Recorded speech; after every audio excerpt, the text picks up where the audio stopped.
आपने मेरठ में हुए सौरभ के साथ हुए ड्रम कांड के बारे में तो सुना ही होगा, लेकिन क्या आप जानते हैं कि सौरभ खुद ही मुस्कान को तलाक देने वाला था?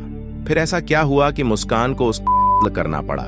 अब सवाल यह भी उठता है कि जेल में प्रेग्नेंट हुई मुस्कान के बच्चे का असली पिता कौन है, सौरभ या साहिल? इस पूरे मामले की पूरी कहानी और इसके पीछे छिपे राज जानने के लिए इस वीडियो को अंत तक जरूर देखें। कहानी की शुरुआत साल 2016 से होती है। सौरभ एक जवान और महत्वाकांक्षी लड़का जो मर्चेंट नेवी में कार्यरत था और मेरठ का रहने वाला था। एक शाम जब वह अपने दोस्तों के साथ बाहर निकला तो उसकी मुलाकात मुस्कान नाम की एक लड़की से हुई। पहली ही नजर में मुस्कान की मासूमियत और उसकी हंसी ने सौरभ के दिल को छू लिया। धीरे धीरे दोनों के बीच बातचीत होने लगी, जो दोस्ती में बदली और फिर धीरे धीरे इस रिश्ते ने प्यार का रूप ले लिया। जब मुस्कान ने सौरभ के प्रोफाइल और उसकी जिंदगी के बारे में जाना तो वह भी उसकी ओर आकर्षित होने लगी। वक्त के साथ उनका प्यार और मजबूत होता गया और आखिरकार उन्होंने शादी करने का फैसला कर लिया। लेकिन जब सौरभ ने अपने घर वालों से इस बारे में बात की तो उन्होंने साफ मना कर दिया। ये शादी नहीं हो सकती, यही शब्द थे उसके माता पिता के। मगर प्यार किसी की इजाजत का मोहताज नहीं होता। सौरभ और मुस्कान ने घर वालों की मर्जी के खिलाफ जाकर शादी कर ली। 2016 में बिना किसी शानो शौकत के, बस कुछ खास दोस्तों की मौजूदगी में उन्होंने अपने रिश्ते को नाम दे दिया। शादी के कुछ ही दिनों बाद सौरभ लंदन चला गया क्योंकि उसकी पोस्टिंग वहीं थी। मुस्कान मेरठ में अकेली रह गई। वक्त बीतता गया। सौरभ कभी कभी छुट्टी में वापस आता और फिर चला जाता। लेकिन कुछ वक्त बाद मुस्कान को एहसास हुआ कि सौरभ नेवी में नहीं है, बल्कि लंदन में किसी और काम से जुड़ा हुआ है। हालांकि ये बातें उनके प्यार के बीच नहीं आईं। देखते ही देखते 3 साल गुजर गए। 2019 आ गया। इन 3 सालों में उनके प्यार की निशानी के रूप में उनकी एक बेटी हुई। जब बेटी आई तो सौरभ के घर वालों का दिल थोड़ा पिघलने लगा। उन्होंने बेटी से मिलने की कोशिश की, मगर अब तक बहुत देर हो चुकी थी। सौरभ ने घर वालों से लगभग सारे रिश्ते तोड़ दिए थे। वो अपनी पत्नी और बेटी के साथ एक किराए के मकान में रहने लगा। लेकिन उसकी नौकरी ऐसी थी कि साल के 9-10 महीने वो विदेश में रहता और महज 2-3 महीने ही मेरठ में बिताता। मुस्कान अकेली रह गई थी। वो अपनी बेटी के साथ किराए के घर में रहती, उसका ख्याल रखती और प्ले स्कूल तक छोड़ने और लाने का काम खुद ही करती। फिर आया 2021। इस दौरान दुनिया में कोरोना फैल चुका था। लॉकडाउन के चलते सौरभ कुछ समय के लिए वापस आ गया, लेकिन हालात सामान्य होते ही फिर से विदेश चला गया। इधर मुस्कान की जिंदगी में एक नया मोड़ आया। हर दिन की तरह एक रोज जब वह अपनी बेटी को प्ले स्कूल छोड़ने जा रही थी, तब उसकी मुलाकात एक अजनबी साहिल शुक्ला से हुई। पहली बार बस हल्की फुल्की बातचीत हुई, लेकिन धीरे धीरे यह बातचीत लंबी होने लगी। अकेलेपन में मुस्कान को एक हमदर्द मिल गया था। धीरे धीरे साहिल से उसकी दोस्ती गहरी होती गई और दोस्ती कब प्यार में बदल गई, दोनों को पता ही नहीं चला। अब साहिल का मुस्कान के घर आना जाना आम हो गया था। जब बेटी स्कूल में होती तब दोनों साथ वक्त बिताते। मकान मालिक को यह सब अजीब लगने लगा। बार बार उसने देखा कि साहिल देर तक घर में बैठा रहता है। यहाँ तक कि एक बार उसने दोनों को शराब पीते हुए भी देख लिया। वह सोचने लगा, यह लड़का कौन है जो हर रोज आता है और इतनी देर तक रुकता है। फिर आया सन 2021। सौरभ अचानक लंदन से वापस आ गया। उसने आते ही मकान मालिक से मुलाकात की तो उसने धीरे से कह दिया, भाई साहब, आप जब बाहर रहते हैं तो आपकी गैर मौजूदगी में कोई और यहाँ आकर वक्त बिताता है। मैंने तो खुद देखा है। सौरभ के पैरों तले जमीन खिसक गई। उसने घर आकर सीधा मुस्कान का फोन उठाया, चैट पढ़ी। हर शब्द उसके दिल में किसी खंजर की तरह चुभ रहा था। उसे साफ समझ आ गया कि मुस्कान और साहिल के बीच सिर्फ दोस्ती नहीं थी, बात उससे कहीं आगे बढ़ चुकी थी। सौरभ ने मुस्कान को सामने बैठाया और कड़े शब्दों में पूछा, यह सब क्या है? मुस्कान ने पहले झूठ बोलने की कोशिश की, मगर जब सौरभ ने सबूत सामने रख दी तो वह चुप हो गई। फिर बहस होने लगी। बात इतनी बढ़ी कि झगड़ा तू मैं से मारपीट तक पहुंच गया। गुस्से में आकर सौरभ ने कहा, अगर तुम्हें साहिल चाहिए तो ठीक है, मैं तुम्हें आजाद करता हूं। मुस्कान चुप रही। अब तक उसके मन में भी सौरभ के लिए कोई भावना नहीं बची थी। उसने इस रिश्ते को बचाने की कोई कोशिश नहीं की। हालात ऐसे हो गए कि तलाक की नौबत आ गई। देखते ही देखते 2023 आ गया। सौरभ ने आखिरकार मुस्कान से तलाक लेने का फैसला कर लिया और वापस लंदन चला गया। इस बार वह सिर्फ कुछ महीनों के लिए नहीं बल्कि पूरे 2 साल के लिए गया। इधर मुस्कान और साहिल का रिश्ता और गहरा होता चला गया। साहिल की जिंदगी में कई अजीबोगरीब चीजें थीं। उसकी मां अब इस दुनिया में नहीं थी, लेकिन वह उससे बात करने का एक अजीब तरीका निकाल चुका था। उसके फोन में एक नंबर सेव था और उसी नंबर से उसने एक अकाउंट बनाया था। अपनी मां के नाम पर स्नैपचैट पर वह खुद को यकीन दिला चुका था कि उसकी मां अब भी उससे जुड़ी हुई है। वह रोज उस अकाउंट से बातें करता, सवाल पूछता और जवाब भी उसी से आता। उसे लगता था कि उसकी मां अब भी उसकी जिंदगी का हिस्सा है, उसे राह दिखा रही है। अब वह उसी अकाउंट से साहिल को मैसेज करने लगी, लेकिन अंदाज वैसा ही था जैसे उसकी मां उससे बातें कर रही हो। स्नैपचैट मैसेज, बेटा मुस्कान बहुत अच्छी लड़की है, तुम्हारी जिंदगी में आई है तो इसे मत खोना। वो तुम्हारा ख्याल रखेगी, तुम्हें कभी धोखा नहीं देगी, उसे हमेशा खुश रखना। साहिल स्नैपचैट के सामने बड़बड़ाते हुए बोला, माँ आप भी यही कह रही हो? तो फिर ये लड़की सच में मेरी किस्मत में है। साहिल को यकीन होने लगा कि उसकी माँ खुद उस मुस्कान की तारीफ कर रही है। अब वो मुस्कान के प्यार में पहले से भी ज्यादा पागल हो गया। उसे लगा कि उसकी माँ खुद चाहती है कि वो मुस्कान से शादी करे। इधर सौरभ पूरी तरह से मुस्कान की जिंदगी से बाहर निकल चुका था। 2023 में तलाक की नौबत आने के बाद वह लंदन चला गया और इस बार वो 2 साल तक लौटकर नहीं आया। उधर स्नैपचैट ने साहिल और मुस्कान को और पागल कर दिया था। अब हालत ये हो गई कि साहिल के लिए मुस्कान से दूर रहना नामुमकिन हो गया था। एक दिन उसने गुस्से में कहा, तुम सौरभ से तलाक लो और मुझसे शादी करो। मुस्कान ने उसकी बात सुनी, मगर ठंडी आवाज में बोली, तलाक लेने से क्या होगा? सौरभ फिर भी आसपास रहेगा, कुछ न कुछ परेशानी खड़ी करेगा। अब साहिल के दिमाग में कुछ और ही चल रहा था। उसने मुस्कान की आंखों में देखा और धीरे से फुसफुसाया, तो रास्ता साफ करने का एक ही तरीका है, सौरभ को खत्म कर दो। मुस्कान सिहर गई। उसने साहिल की आंखों में देखा, वो मजाक नहीं कर रहा था। क्या तुम सच कह रहे हो? मुस्कान की आवाज धीमी मगर हैरानी से भरी थी। साहिल ने मुस्कुराते हुए कहा, हाँ, अगर वो जिंदा रहेगा तो हमारी जिंदगी बर्बाद कर देगा। इसे एक फिल्मी डायलॉग मत समझो, ये करने का टाइम आ गया है। पहले मुस्कान को यह सुनकर झटका लगा, मगर फिर साहिल की बातों में आकर उसने भी तय कर लिया, अगर सौरभ नहीं रहेगा तो हमारी जिंदगी आसान हो जाएगी। अब बस उन्हें सही मौका चाहिए था। साहिल के चेहरे पर अब एक अलग ही खुशी थी। उसे लग रहा था कि अब मुस्कान सिर्फ उसकी होगी, दोनों शादी करेंगे, एक साथ जिंदगी बिताएंगे। मगर इसके लिए सौरभ को रास्ते से हटाना जरूरी था। अब बस इसे अंजाम देने की देरी थी। दोनों ने प्लानिंग शुरू कर दी। सबसे बड़ा सवाल था, कांड कैसे होगा? मुस्कान और साहिल ने गूगल पर सर्च करना शुरू किया, अलग अलग तरीके पढ़े, वीडियो देखे, मगर हर बार कुछ न कुछ अधूरा लग रहा था। फिर फैसला हुआ कि पहले सौरभ को बेहोशी की दवा दी जाएगी, फिर चाकू से वार कर दिया जाएगा। साहिल ने मुस्कान से फोन पर कहा, पहले यह देखना होगा कि कौन सी बेहोशी की दवा सबसे असरदार होगी। उसने तुरंत गूगल पर सर्च किया, सबसे तेज असर करने वाली बेहोशी की दवा, और फिर एक और सर्च, ऐसी दवा जिससे मौत जल्दी हो जाए। लेकिन सिर्फ दवा ही काफी नहीं थी, कांड के लिए एक चाकू भी चाहिए था, और वो भी कोई छोटा मोटा नहीं बल्कि बड़ा और तेज धार वाला। साहिल ने मुस्कान को सलाह दी, जाओ अच्छे वाले 2 बड़े चाकू खरीद कर लाओ। मुस्कान बिना देर किए एक दुकान पर पहुंची। जब दुकानदार ने उसे इतने बड़े चाकू खरीदते देखा तो हैरानी से पूछा, इतने बड़े चाकू का क्या करोगे?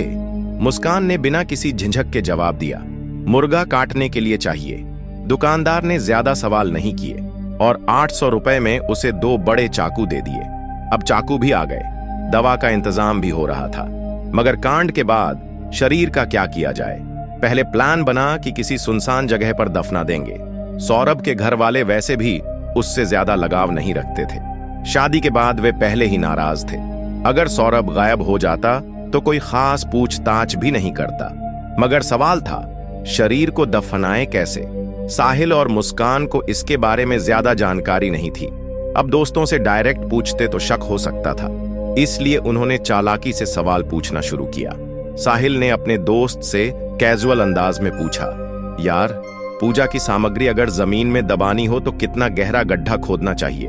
दोस्त ने बिना ज्यादा सोचे जवाब दिया, बस हल्का सा गड्ढा खोद कर डाल दो, ज्यादा गहराई की जरूरत नहीं होती। साहिल ने थोड़ा झिझकते हुए अगला सवाल पूछा, और अगर कुछ बड़ा दबाना हो तो? अब दोस्त सतर्क हो गया। उसने तुरंत शक भरी नजरों से पूछा, तू ये सब क्यों पूछ रहा है? कहीं कुछ गलत तो नहीं करने वाला? साहिल अचानक घबरा गया। अगर दोस्त ने पुलिस को कुछ बता दिया तो पूरा प्लान बर्बाद हो सकता था। उसने झट से बात घुमा दी, लेकिन अब उसे एहसास हो चुका था कि शरीर को दफनाने का तरीका बहुत जोखिम भरा हो सकता है। अब एक नया प्लान बना। साहिल ने मुस्कान से कहा, ऐसा एक बड़ा ड्रम खरीदते हैं, उसमें शरीर के टुकड़े डालेंगे और ऊपर से सीमेंट भरकर पैक कर देंगे, किसी को शक भी नहीं होगा। मुस्कान ने उसकी आंखों में देखा। साहिल एकदम ठंडे दिमाग से सोच रहा था, उसे किसी चीज का डर नहीं था। मुस्कान ने गहरी सांस ली और बोली, ठीक है, अब गलती की कोई गुंजाइश नहीं होनी चाहिए। कांड का तरीका तय हो चुका था, चाकू भी आ चुके थे। अब बस सौरभ का हिंदुस्तान लौटना बाकी था। सौरभ और मुस्कान के बीच भले ही दूरियां आ चुकी थीं, लेकिन सौरभ अब भी मुस्कान से बेइंतहा प्यार करता था। 25 फरवरी को मुस्कान का जन्मदिन था और उसने तय किया कि वो इस खास दिन पर अपनी बीवी और बेटी के साथ रहेगा। तमाम लड़ाइयों और गलतफहमियों के बावजूद उसने लंदन से मेरठ आने का फैसला किया। उसने मुस्कान को पहले ही बता दिया था, मैं 24 फरवरी को पहुंच रहा हूं, जन्मदिन तुम्हारे साथ मनाएंगे, हम दोनों और हमारी बेटी। मुस्कान ने यह बात साहिल को बताई। दोनों ने फौरन फैसला किया, कांड 25 फरवरी को ही होगा। प्लान साफ था, शराब में बेहोशी की दवा मिलानी है, सौरभ को पिलानी है और जब वो बेहोश हो जाए तो चाकू से वार कर देना है। 25 फरवरी की रात घर में जन्मदिन का जश्न मनाया गया। मुस्कान ने सौरभ के लिए मुस्कुराते हुए केक काटा, लेकिन उसके दिल में पहले से तय खौफनाक प्लान चल रहा था। जैसे ही रात बढ़ी, मुस्कान ने शराब में बेहोशी की दवा मिला दी। अब बस इंतजार था कि सौरभ इसे पी ले और बेहोश हो जाए, लेकिन सौरभ हंसते हुए बोला, आज नहीं पीऊंगा। मुस्कान का चेहरा उतर गया। पूरी साजिश नाकाम हो गई। वो जबरदस्ती पिला भी नहीं सकती थी क्योंकि शक हो सकता था। अब क्या किया जाए? सौरभ इस बार बच गया था। अगले दिन मुस्कान और साहिल फिर मिले। दोनों के चेहरे पर झुंझलाहट थी। अब क्या करें? थोड़ी देर सोचने के बाद साहिल बोला, 3 मार्च यही सही मौका है। 3 मार्च, क्योंकि उसी दिन उनकी बेटी का 2nd क्लास का आखिरी एग्जाम था। मुस्कान की प्लानिंग थी कि जैसे ही पेपर खत्म होगा वह अपनी बेटी को अपनी मां के पास भेज देगी, तब घर में सिर्फ पति पत्नी होंगे, कांड करना आसान होगा। 3 मार्च आ गया। बेटी को अपनी मां के घर छोड़ दिया गया। अब घर में सिर्फ सौरभ और मुस्कान थे। साहिल ने प्लान समझाया और मुस्कान ने उसे अंजाम देने की तैयारी शुरू कर दी। रात ढलने लगी। पिछली बार शराब का प्लान फेल हो चुका था, इसलिए इस बार मुस्कान ने एक नई चाल चली। सौरभ को कोफ्ता बेहद पसंद था तो उसने वही बनाया, लेकिन इस बार कोफ्ते में बेहोशी की दवा मिला दी। रात के 9:30 बजे सौरभ खुश होकर बोला, वाह, आज कोफ्ता बनाया, तुम अब भी जानती हो कि मुझे क्या पसंद है। मुस्कान ने झूठी मुस्कान के साथ खाना परोसा। सौरभ ने बिना कुछ सोचे समझे खाना खा लिया। कुछ ही देर में उसकी आंखें भारी होने लगीं और वह धीरे धीरे बेहोशी की हालत में जाने लगा। रात के ठीक 12 बजे मुस्कान ने साहिल को फोन किया, वो बेहोश हो गया है, अब आ जाओ। साहिल ने बिना वक्त गंवाए बाइक स्टार्ट की और तेज रफ्तार से मुस्कान के घर पहुंच गया। दोनों ने चाकू निकाले। अब इस खतरनाक खेल का आखिरी और सबसे भयावह कदम उठाने का वक्त आ चुका था। मुस्कान के हाथ कांप रहे थे, उसका दिल तेजी से धड़क रहा था। हाथ में खंजर था, लेकिन हिम्मत जैसे साथ छोड़ रही थी। वह डर भरी नजरों से साहिल की तरफ देखने लगी। उसकी आवाज कांप गई। मैं ये नहीं कर सकती। साहिल ने मुस्कान की ठंडी हथेली पर अपनी गर्म उंगलियां रखी और सख्त लहजे में कहा, तुम्हें ही करना होगा, तुम उसकी पत्नी हो, पहला वार तुम्हारा होना चाहिए। मुस्कान ने धीरे से सिर हिलाया, लेकिन उसका हाथ अब भी कांप रहा था, आगे नहीं बढ़ रहा था। साहिल झुंझला गया। उसने मुस्कान का हाथ मजबूती से पकड़ा और धीरे धीरे खंजर को सौरभ के सीने की ओर ले जाने लगा। मुस्कान का पूरा शरीर थरथरा रहा था, उसकी सांसें तेज हो गई थीं। साहिल ने फुसफुसाकर कहा, बस एक हल्का वार, बाकी मैं संभाल लूंगा। लेकिन मुस्कान अब भी जमी हुई थी, उसका हाथ रुका हुआ था। अचानक साहिल ने झपट कर उसके हाथ पर जोर से दबाव डाला। खंजर तेजी से सौरभ के सीने में उतर गया। एक हल्की कराह गूंजी और फिर गहरी खामोशी छा गई। सौरभ की सांसें कुछ देर तक लड़खड़ाईं, फिर सब कुछ शांत हो गया। कमरे में सिर्फ खौफनाक सन्नाटा था। मुस्कान सुन्न खड़ी थी। उसके हाथ अब भी खंजर थामे हुए थे, मगर दिमाग ने काम करना बंद कर दिया था। साहिल ने झटके से खंजर खींचा। अब इसे खत्म करते हैं। साहिल ने जेब से एक तेज धार वाला चाकू निकाला और बिना रुके सौरभ की दोनों हथेलियां काट दी। खून फर्श पर बहने लगा। मुस्कान कांपते हुए दीवार से सट गई। उसकी आंखें फैल गईं। साहिल को कोई झिझक नहीं थी। उसने गर्दन पकड़ी और एक झटके में सिर अलग कर दिया। मुस्कान की रूह कांप गई, मगर अब पीछे हटने का कोई रास्ता नहीं था। पहले से खरीदे गए 2 बैग कमरे में रखे थे। एक बैग में सिर और दोनों हथेलियां डाली गईं, दूसरे में सौरभ का धड़। साहिल ने धड़ वाला बैग घसीटकर बेड के नीचे रख दिया। बाकी काम मैं निपटा दूंगा, कहकर साहिल सिर और हथेलियों वाला बैग उठाकर घर से निकल गया। रात के 3 बजे वो अपने घर की ओर बढ़ रहा था, जो मुस्कान के घर के पड़ोस में ही था। कमरे में अब सिर्फ मुस्कान थी। जिस बेड पर वो रोज सोती थी, उसी के नीचे आज उसका पति बिना सिर और बिना हथेलियों के पड़ा था। वह लेटने की कोशिश कर रही थी, लेकिन आंखें बंद करते ही सौरभ का खून से लथपथ चेहरा सामने आ जाता। उसकी सांसें तेज होने लगीं, दिल घबराने लगा। कमरे में एक अजीब सी ठंडक थी, जैसे कोई अनदेखी परछाई उसके आसपास हो। मैं यहां अकेले नहीं रह सकती, मुझे डर लग रहा है। घबराई हुई मुस्कान ने जल्दी से साहिल को फोन लगाया। साहिल हंसा, तो मेरे घर आ जाओ। मुस्कान के पास अब और कोई चारा नहीं था। कांपते हुए उसने दरवाजा खोला, सड़क पार की और साहिल के घर की ओर बढ़ गई। रात गहरी थी। सन्नाटा डरावना लग रहा था, जैसे अंधेरे में कोई उसकी हर हरकत देख रहा हो। सिर झुकाकर वो साहिल के घर के अंदर चली गई। सुबह सूरज की किरणें कमरे में दस्तक दे रही थीं, मगर अंदर एक अजीब सा सन्नाटा पसरा था। साहिल और मुस्कान गहरी नींद में थे, जैसे कुछ हुआ ही ना हो, लेकिन हकीकत कुछ और थी। जैसे ही साहिल की आंख खुली, उसने तुरंत बैग उठाया और अपने घर चला गया। कुछ घंटों बाद वो वापस आया। चेहरे पर वही ठंडा सन्नाटा था। अब काम खत्म करना है, उसने मुस्कान से कहा। मुस्कान ने कहा, कैसा काम? मुस्कान सहम गई। साहिल ने मुस्कान से कहा, सीमेंट लेकर आओ। मुस्कान चुपचाप मार्केट गई और एक बोरी सीमेंट लेकर आई, लेकिन साहिल ने सिर हिलाया। एक से कुछ नहीं होगा, और वो फिर गई, दूसरी बोरी सीमेंट लेकर आई। साहिल ने दरवाजा अंदर से बंद किया। कमरे के एक कोने में एक बड़ा ड्रम पहले से रखा था।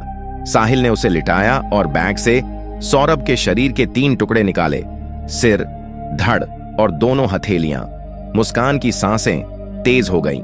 साहिल ने बिना रुके शरीर को ड्रम में डाल दिया, फिर सीमेंट की बोरी पलट दी, उसमें पानी मिलाया और देखते ही देखते ड्रम भर गया। अब कोई उसे ढूंढ नहीं सकता। साहिल मुस्कुराया। ढक्कन बंद कर दिया गया। ड्रम को कमरे में एक कोने में छोड़ दिया गया, जैसे कोई मामूली सामान हो। इसके बाद सफाई का काम शुरू हुआ। साहिल ने ऑनलाइन 10 किलो ब्लीच मंगवाई। पूरा घर चुपचाप साफ किया जाने लगा। हर सबूत मिटाया जाने लगा। यह खेल का पहला भाग था, जो खत्म हो चुका था। अब दूसरी चाल चली जानी थी। शाम हो चुकी थी। तारीख थी 4 मार्च। मुस्कान और साहिल ने एक कैब बुक की और सीधे शिमला के लिए निकल पड़े। मुस्कान जानती थी कि सौरभ के घर वालों को पता था कि वो लंदन से आया हुआ है। ऐसे में अचानक गायब होना शक पैदा कर सकता था। इसलिए सफर के दौरान ही उसने सौरभ के मोबाइल से उसके भाई और बहन को मैसेज किया, मैं और मुस्कान शिमला घूमने जा रहे हैं, फिर मनाली और फिर कसौली। कुछ देर बाद जवाब आया, अच्छा, लेकिन इतने दिन बाद आए हो, घर कब आओगे? मुस्कान ने झट से मैसेज टाइप किया, अभी घूम रहे हैं, बाद में मिलेंगे। इस बीच वे शिमला से मनाली और फिर कसोल घूमते रहे। होली आ गई। घर वालों ने फिर मैसेज किया, होली पर घर तो आओगे ना? अब मुस्कान के पास कोई जवाब नहीं था। फिर कॉल आ गया। मुस्कान के लिए फोन उठाना खतरे से खाली नहीं था, क्योंकि आवाज से राज खुल सकता था। फिर मुस्कान ने मैसेज किया, नहीं, इस बार यहीं मना रहे हैं। उसने झूठा जवाब भेजा। घर वालों को यह अजीब लगा। आखिर 2 साल बाद आया था और अब होली पर भी नहीं आ रहा। लेकिन कोई शक न करे, इसलिए मुस्कान लगातार अपडेट भेजती रही। यहाँ बहुत मजा आ रहा है, अभी यहाँ हैं, अब वहां जा रहे हैं। इस तरह 14 दिन बीत गए। तारीख थी 18 मार्च। अब तक जो पैसे साथ लाए थे वो खत्म हो चुके थे। मुस्कान के पास कुल 84,000 थे। साहिल के पास भी थोड़े पैसे थे, मगर अब सब खत्म हो गया था। लेकिन उसे पता था कि सौरभ के अकाउंट में 6 लाख रुपए थे। मगर दिक्कत ये थी कि उसे अकाउंट से पैसे निकालने का तरीका नहीं पता था। वो सोच में पड़ गई। आखिरकार उसने अपनी माँ को फोन किया। माँ, ये बताओ बैंक से सौरभ के पैसे कैसे निकाल सकते हैं? माँ चौंक गई। सौरभ तो तुम्हारे साथ है ना? तुम दोनों शिमला मनाली घूम रहे हो, फिर मुझसे क्यों पूछ रही हो? और पैसे निकालने की जरूरत ही क्या है? सौरभ से मांग लो। मुस्कान से जवाब देते नहीं बना। अचानक उसके मुंह से वो बात निकल गई जो कभी बाहर नहीं आनी चाहिए थी। सौरभ तो है ही नहीं, वो खत्म हो चुका है। माँ घबरा गईं। उनकी बेटी ने जो बताया था वो चाहती तो छुपा सकती थी, लेकिन कुछ अजीब लग रहा था। होली पर भी बेटी नहीं आई और अब अचानक पैसे निकालने की बात। पहले से ही उन्हें मुस्कान के पिछले रिश्ते और तलाक के बारे में सब पता था। उन्हें समझ आ गया कि कुछ तो गड़बड़ है। बिना देर किए वे पुलिस स्टेशन पहुंची।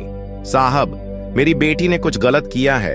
वो कह रही थी कि सौरभ अब इस दुनिया में नहीं है। पुलिस तुरंत हरकत में आई। मुस्कान 14 दिनों से गायब थी। मामला संगीन था। उधर इत्तेफाक से 18 मार्च को ही मुस्कान और साहिल घर लौट आए। जैसे ही वे घर पहुंचे, कुछ ही देर में पुलिस भी वहां धमक गई। घर में घुसते ही पुलिस की नजर कोने में रखे एक बड़े ड्रम पर पड़ी। ड्रम इतना भारी था कि शक होना लाजिमी था। तभी सौरभ का भाई भी वहां आ चुका था। मुस्कान, सौरभ कहाँ है? मुस्कान का चेहरा सफेद पड़ गया। पुलिस ने दोनों से पूछताछ शुरू कर दी। घर की तलाशी ली जाने लगी। ड्रम को खोलने की कोशिश की गई, मगर वो इतना ठोस हो चुका था कि किसी भी औजार से नहीं खुल रहा था।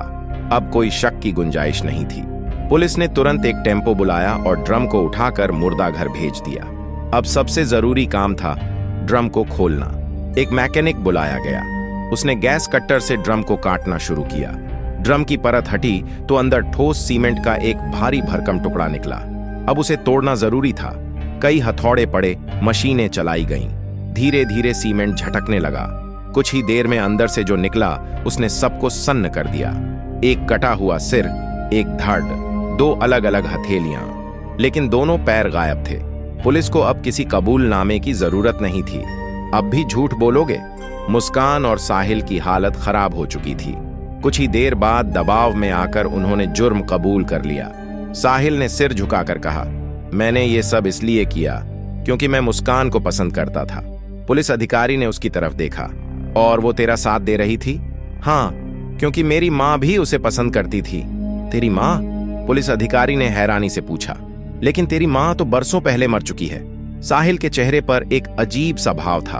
हाँ, लेकिन वो मुझसे अब भी बात करती है। कमरे में एक अजीब सन्नाटा पसर गया। साहिल की मानसिक स्थिति डांवाडोल थी। मुस्कान ने धीरे धीरे सिर झुका लिया। अब सच खुल चुका था। साहिल ने बताया कि उसकी माँ उसे सपनों में नजर आती थी और उससे बातें करती थी। उन्होंने मुझसे कहा कि मुस्कान मेरे लिए सही लड़की है। मैंने जो किया उसी के कहने पर किया। पुलिस अधिकारी ने गहरी सांस ली। तो सौरभ को खत्म करने का प्लान भी तेरी माँ ने दिया? हाँ, उन्होंने कहा कि अगर मैं मुस्कान से शादी करना चाहता हूं तो रास्ते का कांटा हटाना होगा। सभी हैरान थे, पर बात यहीं खत्म नहीं हुई। साहिल ने सौरभ की दोनों हथेलियां भी इसलिए काटी थीं क्योंकि उसके दिमाग में एक अजीब धारणा थी। अगर किसी की हथेलियां काट दी जाए तो उसकी किस्मत की लकीरें भी खत्म हो जाती हैं। उसे लगा था कि ऐसा करने से सौरभ की आत्मा कभी उसे बद्दुआ नहीं दे पाएगी। पुलिस अधिकारी ने ठंडी नजरों से उसे देखा। तूने किस्मत की लकीरों की बात की थी ना? हाँ, साहिल फुसफुसाया। अब तेरी किस्मत की लकीरें भी खत्म हो चुकी हैं। साहिल, अब तेरी किस्मत कानून लिखेगा। दोनों के चेहरे पर अपराध बोध झलक रहा था, लेकिन मुस्कान की आंखों में अब भी एक अजीब सी ठंडक थी। तुम्हारा पति तो तुम्हें तलाक देने वाला था, फिर कांड क्यों किया? इंस्पेक्टर ने मुस्कान से पूछा। मुस्कान हल्का सा मुस्कुराई और बोली, मैंने कभी साहिल से शादी करने के बारे में सोचा ही नहीं था। वो बस एक अच्छा साथी था जिसके साथ मैं वक्त बिता रही थी। इंस्पेक्टर ने घूरते हुए साहिल की तरफ देखा। तो तुमने सौरभ का कांड क्यों किया? साहिल की आंखों में पछतावे की हल्की परछाई आई, मगर वो खुद को समझाने की कोशिश कर रहा था। अगर सौरभ जिंदा रहता तो मुस्कान की जिंदगी नरक बन जाती। वो उसे तंग करता, इसलिए मैंने उसे खत्म कर दिया। इंस्पेक्टर ने कहा, जिस मुस्कान के लिए तुमने ये सब किया वो तुमसे शादी करने के बारे में सोच भी नहीं रही थी। साहिल का चेहरा सफेद पड़ गया। उसने कांपते होठों से मुस्कान की तरफ देखा, मानो कोई उम्मीद हो कि वो इस बात को झुठलाएगी, लेकिन मुस्कान ने एक शब्द भी नहीं कहा। कुछ देर की खामोशी के बाद इंस्पेक्टर ने कहा, अगर ये राज थोड़ी देर से खुलता और तुम मुस्कान पर शादी के लिए दबाव डालते तो क्या अगला कांड तुम्हारा होता? साहिल की आंखों में डर तैरने लगा। कहानी वहीं खत्म नहीं हुई थी। ये सब शुरू हुआ था एक लव मैरिज से। सौरभ और मुस्कान दोनों ने घर वालों के खिलाफ जाकर शादी की थी। फिर मुस्कान को साहिल से प्यार हो गया, लेकिन शादी करने का इरादा कभी नहीं था। अब जब साहिल को इस सच्चाई का एहसास हुआ तो उसे समझ में आया कि उसने जिस औरत के लिए कांड किया वही उसके साथ कभी शादी नहीं करना चाहती थी। अगर ये कांड छुपा रहता तो शायद कुछ समय बाद साहिल ही अगला शिकार बन जाता। लेकिन इससे पहले कि ये पार्ट 3 शुरू होता, कानून ने इस खेल का पर्दाफाश कर दिया। उस बच्ची का क्या? किसी ने पीछे से सवाल किया। जिस मासूम को इस दुनिया में पिता का प्यार तक नसीब नहीं हुआ, उसकी मां ने खुद ही उसे अनाथ बना दिया। अब उसकी दुनिया सिर्फ 4 दीवारों तक सिमट गई थी। मां उम्र कैद की सजा काट रही थी और पिता इस दुनिया में था ही नहीं। इंस्पेक्टर ने गहरी सांस लेते हुए कहा, बुरे काम का नतीजा कभी अच्छा नहीं होता। काश लोग अपराध करने से पहले ये सोच पाते तो क्राइम रेट अचानक गिर जाता, मगर अफसोस ऐसा सोचता ही कौन है। और दोस्तों, यही थी आज की कहानी। एक ऐसी सच्चाई जो बताती है कि लालच, धोखा और जुर्म का अंजाम हमेशा बुरा ही होता है। अगर इंसान क्राइम करने से पहले एक पल के लिए ठहर कर सोच ले तो शायद ऐसी कहानियां बनती ही नहीं। अगर यह वीडियो आपको अच्छी लगी हो तो वीडियो को एक लाइक और चैनल को सब्सक्राइब जरूर कीजिएगा। धन्यवाद।